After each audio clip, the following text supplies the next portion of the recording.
നിനക്കിപ്പോ പണിയില്ലടാ. പണി വല്ല ഞാൻ ഇവിടെ വന്നിരിക്കും. ഇതെന്താ ചേട്ടാ ഇരിക്കുന്നത്? എടാ ഒന്നും പറയണ്ടടാ, നമ്മുടെ അളിയച്ചാരും കൊണ്ടുവച്ചങ്ങനാണ്. അവനെ ഒരു കൈസഹായത്തിന് വേണ്ടിട്ട് ഞാൻ അവനോട് ഒന്ന് ഇങ്ങോട്ട് വരാൻ പറഞ്ഞപ്പോഴേ അവൻ പറഞ്ഞ അളിയെ ഞാൻ വെറും കൈയോടെ വന്നാമതി, കൈയും വീശി വന്നോന്ന് ചോദിച്ചു. ഞാൻ പറഞ്ഞു എങ്ങനെയും വന്നു പറഞ്ഞു. അപ്പൊ അവൻ കൊണ്ടുവന്ന് വെച്ച സാധനമാണത്. എന്താണ് അതിന്റെ പ്രയോജനം നമുക്കറിയില്ല. ചേട്ടാ ദോശ ഉണ്ടാക്കിയില്ലേ? എടി എനിക്ക് 2 കൈയേ ഉള്ളൂ. 750 പൊറോട്ട അടിച്ചിട്ട് കുളി കഴിഞ്ഞ് വന്നിരിക്കണാണ് ഞാൻ. ഇനി ഞാൻ ഈ കൈ കൊണ്ട് ദോശ അടിക്കണ എങ്ങനെയാണ്? ആൾക്കാർ വന്ന് ദോശ വയ്ക്കുമ്പോ ഞാൻ എന്തോ എടുത്തിട്ട് കൊടുക്കും. എടി ഇതൊക്കെ എന്റെ കുഴപ്പമാണ്. ഇവിടെ ഒരു പണിക്കാരൻ ഉണ്ടായിരുന്നത്. നിന്റെ വാക്കും കേട്ടാണ് ഞാൻ അവനെ പറഞ്ഞു വിട്ടത്. നിന്റെ അളിയൻ വന്ന് മല പറിക്കുമെന്ന് പറഞ്ഞിട്ട് എന്തെന്നാവും ചെയ്യുന്നത്? എന്റെ ആങ്ങള 4 പേരെ പണി ചെയ്യുന്നുണ്ട്. 4 പേരുടെ തീറ്റ് തിന്നുന്നുണ്ട്. അവനൊന്നും ഇല്ലല്ലോ, ഒരു കലാകാരനാ. അംഗീകരിക്കാൻ പഠിക്കണം ആദ്യം, അംഗീകരിക്കാൻ. ആൾക്കാർ വരുമ്പോ എന്തോ എടുത്തിട്ട് കൊടുക്കും. എന്തോ ദോശ ഉണ്ടാക്കത്തില്ല, ഒന്നും ഉണ്ടാക്കത്തില്ല. സൽക്കലാദേവിതൻ ചിത്രഗോപുരങ്ങളെ സർഗസംഗീതമുണർത്തു, സർഗസംഗീതമുണർത്തു. സൽക്കലാദേവിതൻ ചിത്രഗോപുരങ്ങളെ സർഗസംഗീതമുണർത്തു, സർഗസംഗീതമുണർത്തു. അളിയാ, ഞാൻ അല്പം വരാൻ ഇത്തിരി വൈകിപ്പോയി. അവിടെ നിന്ന് രാവിലെ പുറപ്പെട്ടതാണ്, പക്ഷെ എത്തിച്ചേരാൻ ഇത്തിരി വൈകിപ്പോയി. പ്രിയപ്പെട്ട സുഹൃത്തുക്കളെ, എൻ്റെ ഒരേ ഒരു പെങ്ങൾ, ഒറ്റ പെങ്ങൾ, 10-16 ഇല്ലാതെ ഒരു പെങ്ങളെ താഴെ വെച്ച ഉറുമ്പരിക്കും തലയിൽ വെച്ച പേരിക്കും ഡെസ്ക് വെച്ച ഡിസ്ക് കളിക്കും എന്ന് കരുതി താലൊലി ചോമരിച്ചു വളർത്തിയതാണ് എൻ്റെ കുഞ്ഞു പെങ്ങളെ. ആ കുഞ്ഞു പെങ്ങളെ ഈ കൈകളിലേക്ക് ഏൽപ്പിച്ചു. അതോടെ എനിക്കൊരു അളിയനുണ്ടായി, ഒരു അളിയൻ. അളിയൻ ഇന്നലെ ആദ്യമായിട്ട് ഏറെ നാടുകൾക്ക് ശേഷം എന്നെ വിളിച്ചുകൊണ്ട് എന്നോട് പറഞ്ഞു, അളിയ ഇങ്ങ് വരൂ, നീ വീട്ടിലേക്ക് വരൂ, ഞങ്ങളുടെ കടയിലേക്ക് വരൂ, എന്നെ സഹായിക്കൂ. ഓമനത്തമുള്ള ആ വിളി കേട്ടുകൊണ്ട് ഇന്നലെ പുറപ്പെട്ടതാണ് ഞാൻ. ഇന്ന് രാവിലെ ഇവിടെ എത്തിച്ചേർന്നു. ഇനിയുള്ള കാലം ഈ കടയിൽ നിങ്ങളോടൊപ്പം ഞാനും ഉണ്ടാവും. ഈ അവസരം തന്ന അളിയനും പെങ്ങൾക്കും ഒരുപാട് നന്ദി രേഖപ്പെടുത്തിക്കൊണ്ട് കഥയിലേക്ക് കിടക്കട്ടെ. ഇങ്ങോട്ട് വന്നേ, നമ്മുടെ നിക്കടാ, എന്തോ ഇടിച്ചിടാൻ വേണ്ടിട്ട് വരുന്നോ? നിന്നെ ഹൈ റെക്കമെൻഡ് ചെയ്തിട്ടാ ഞാൻ ഇവിടെ നിർത്തിയേക്കുന്നത്, അറിയാവോ? ഹൈക്കമാൻഡ് അല്ല, ഹൈ റെക്കമെൻഡ്, കൂടുതൽ റെക്കമെൻഡ് ചെയ്തിട്ടാ നിന്നെ ഇവിടെ നിർത്തിയേക്കുന്നതെന്ന്. ദേ, നീ ഇന്ന് വരെ ഒരു നാടകത്തിൽ അഭിനയിച്ചിട്ടുണ്ടോ? നീ ഒരു പാട്ട് പാടിയിട്ടുണ്ടോ? നീ ഏതെങ്കിലും വേദി കഥാപ്രസംഗം ചെയ്തിട്ടുണ്ടോ? കേട്ടിട്ടുണ്ട്. ഇവിടെ ആകുമ്പോ പൃഥ്വിരാജും നിവിൻ പോളിയും ഒക്കെ വരുന്നത്, അവരുടെ മുന്നേ കഥയൊക്കെ പറഞ്ഞു കൊടുത്താൽ നിനക്ക് പിടിച്ചു നിൽക്കാം.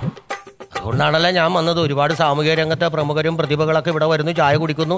ആ നേരത്തെ ചായ കുടിക്കണം നേരത്തെ എന്നിലെ പ്രതിഭയെ അവർക്കൊന്ന് സംഭാവന ചെയ്തിട്ട് അവരിലൂടെ ഒരു രംഗത്തെത്താന്ന് കരുതിയിട്ടാണ് ഞാനും എത്തിയത്. നിന്റെ വാചകോടി കുറയ്ക്കണം, എന്നിട്ട് നീ കൂടുതൽ ജോലി ചെയ്യണം. എന്നാലേ അളിയൻ ഒരു ഇംപ്രഷൻ ഉണ്ടാവത്തുള്ളൂ.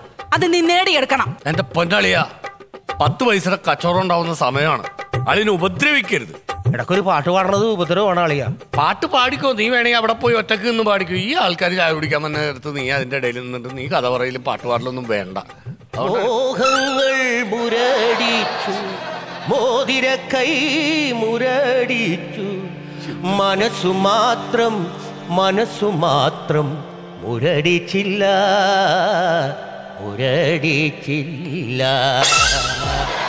എന്റെ പൊന്നളിയാ, നീ അത് ഇടക്കിടക്കിട്ട് അടിക്കല്ലേ. ഈ ടൈമിങ് തെറ്റി മനുഷ്യൻ പേടിച്ചു പോവുകയുള്ള.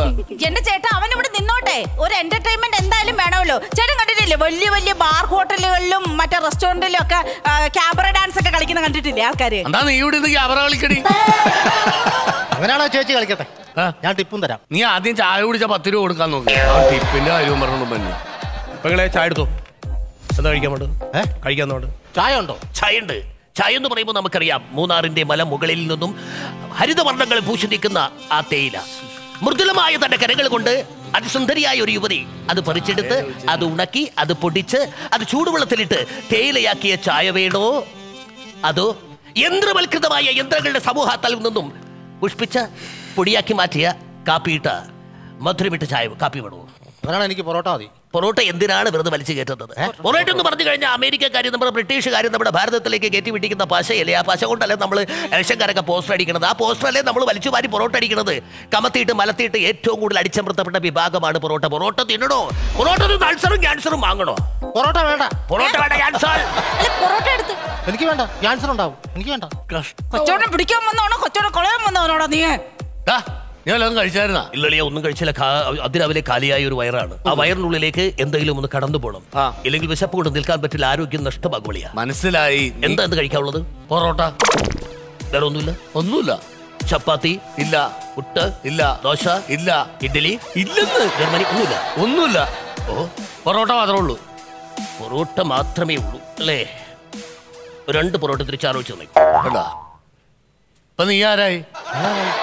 നല്ലൊരു ദിവസം ആരംഭിക്കുകയാണ് ഇന്നത്തെ ദിവസം. എനിക്ക് ഈ അവസരം ഒരുക്കിയ എന്റെ അളിയനും എന്റെ പെങ്ങൾക്കും ഈ ഗോപീഷിന്റെ നല്ല ശുഭദിനങ്ങൾ നേർന്നുകൊണ്ട്. എന്താണ് പേരെന്താ പറഞ്ഞത്? ഗോപീഷ്.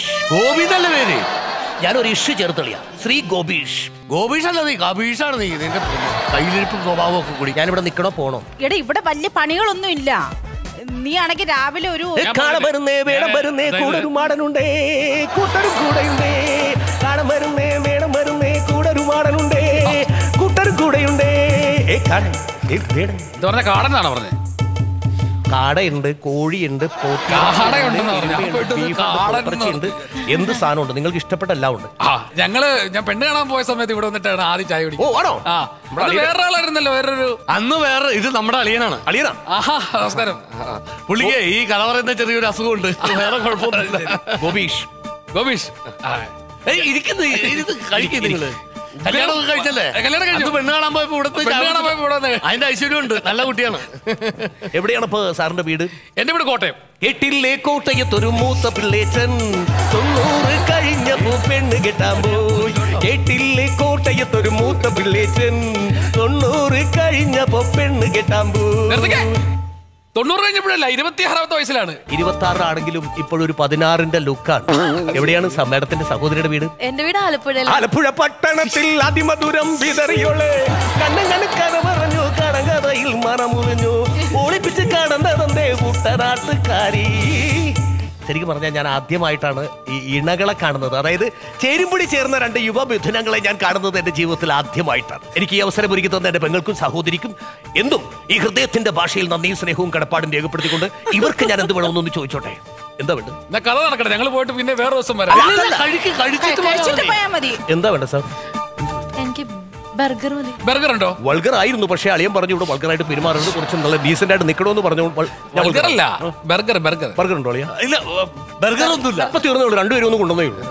ഇവിടെ ഉള്ള സാധനങ്ങളുടെ പറയടാ. ഇവിടെ ഉള്ള സാധനങ്ങൾ ഇവിടെ ഉണ്ട്. പാടയുണ്ട്, വടയുണ്ട്, പരിപ്പോടയുണ്ട്, പിന്നെ പ്ലെയിൻ ദോശയുണ്ട്, സാധാ ദോശയുണ്ട്, ഇങ്ങനെ ഗർഭിണി ദോശയുണ്ട്. സാധാ ദോശ എന്ന് പറയുമ്പോൾ ഇങ്ങനെ ഹബ്ബില്ലാതിരിക്കും. മറ്റേ ഗർഭിണി ദോശ ഒരു ഹബ്ബ് ഉണ്ടാവും. മസാല ദോശയാണ് അവൻ ഉദ്ദേശിക്കുന്നത്. അല്ല, ഈ പ്ലെയിൻ ദോശക്കകത്ത് പ്ലെയിൻ ഉണ്ടോ? മൈസൂർ പാക്കിൽ മൈസൂർ ഉണ്ടാവും. അതില്ല. ബോംബെ മിഠായിൽ ബോംബെ ഉണ്ടാവും. അതില്ല. പിന്നെ എങ്ങനെ ഇതിനകത്ത് ഉണ്ടാവും? ശരിയാണല്ലോ. അപ്പൊ എന്തെങ്കിലും ഞങ്ങൾക്ക് ഇരിക്ക്. എന്റെ കച്ചവടത്തിൽ എന്തെങ്കിലും ഒരു കുഴപ്പമില്ല. നീ അവരോട് എന്താ കഴിക്കാൻ വേണ്ടെന്ന് ചോദിക്കും. മേശയുണ്ടല്ലോ, അത് നിറക്കും ഞാൻ.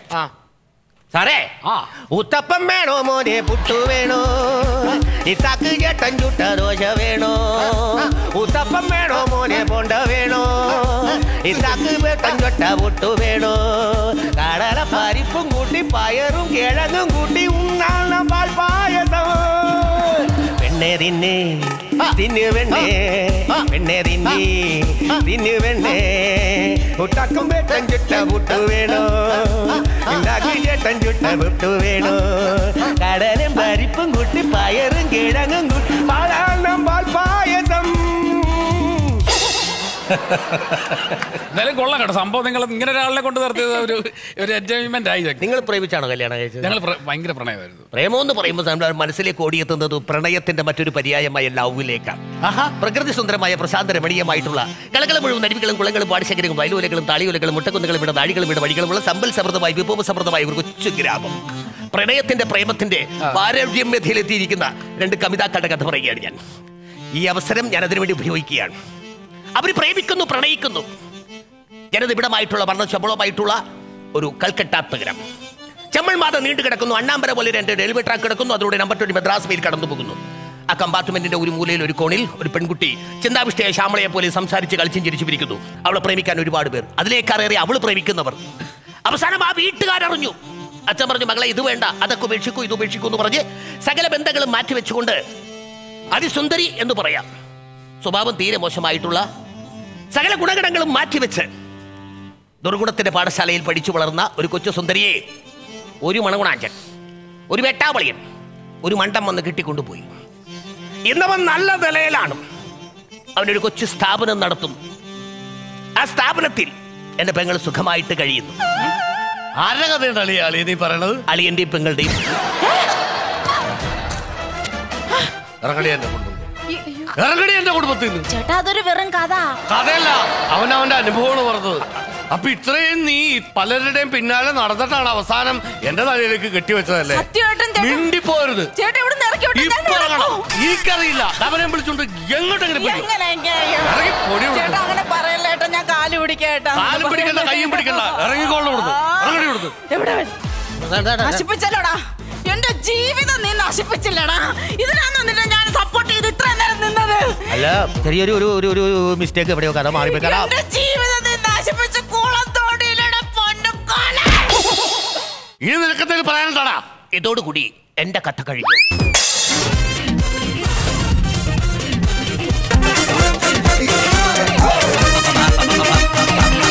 Bomba de massas.